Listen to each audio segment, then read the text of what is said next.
Hi, I'm Izzy Seddon, here for Fresh Business Thinking at the Kruger Cowne Breakfast Club at the Ivy. We're here for the final instalment of 2014, listening to Professor Noreena Hertz and Harvey Goldsmith CBE.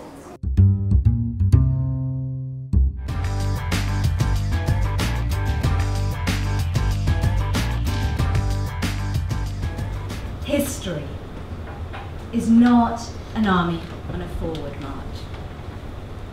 What worked yesterday may well not work tomorrow, especially in a world as challenging as ours, especially in a world as complex as ours, because the world today is really challenging and really complex. I mean, geopolitically, Russia, Ukraine, Syria, Iraq, Libya, the rise of the Islamic State, China, no longer to be counted upon as the engine for global growth. The Chinese housing bubble, I found out last week, in China consumed as much cement between 2011 and 2013 as the United States consumed in the entire 20th century. I mean, to give you a sense of how precarious the Chinese situation is. And technologically, of course, technology driving change in industry after industry, sector after sector, at a pace that we just haven't experienced before. So in your new book, Eyes Wide Open, you talk about how to make smarter decisions. Our readers are entrepreneurs and business owners, so what advice would you give them to make more decisive decisions in business? Well, I mean, nowadays it's such an important issue, isn't it? How do you make smart decisions in a complex world?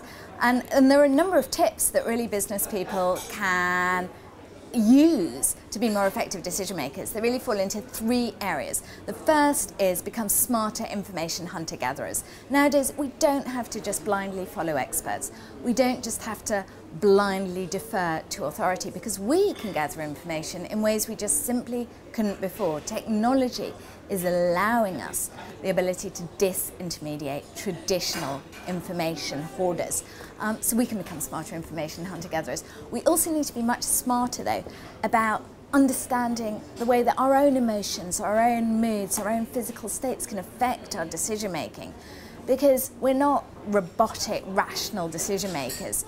We bring to the equation our anxieties, our physical states. I mean, the research done on judges, people you think of as being super rational. How do judges make decisions? What affects their decision making? It turned out that the biggest single determinant for what affected their decision making was whether or not they'd recently eaten.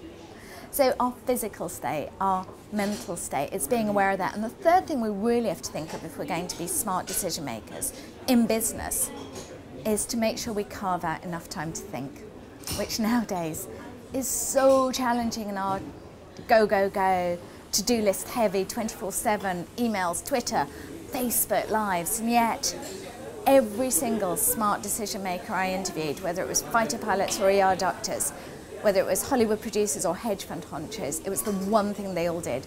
They consciously, every day, carved out time to think. So you famously call yourself an ideas entrepreneur.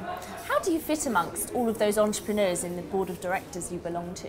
I think I fit very well. I'm on my first corporate board. I'm on the board of Warner Music, and I think having somebody who's an economist, having somebody who brings to a boardroom a different perspective, at times a challenging, but in of course a friendly way, a challenging perspective, is really useful, because innovation comes about not only from the creation of ideas, but also from their destruction. And I think confident boardrooms and confident CEOs want to have in their inner circle people they respect, but whose views may not always echo their own.